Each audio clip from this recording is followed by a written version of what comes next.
ध्यान दो जानवरों के चाहने वालों, अब सुनो कुछ मजेदार बातें। चलो शुरू करते हैं। क्या आपको पता है समुद्री ऊदबिलाव सोते समय हाथ पकड़ते हैं ताकि वो बहकर अलग ना हो जाए।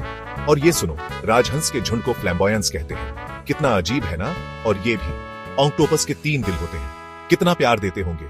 और ये मत भूलो एक्सोलोटल के बारे में, मुस्कुराता हुआ सैलामेंडर जो अपने अंगों को फिर से उगा सकता है। कुदरत कमाल की है ना। और आखिर में, क्या आपको पता है गायों की भी सबसे अच्छी दोस्त होती है। जब वो अलग होती हैं तो उन्हें तनाव होता है। जानवरों में बहुत से राज छुपे हैं। हमेशा कुछ नया सीखते रहो और जानवरों की दुनिया को एक्सप्लोर करते रहो।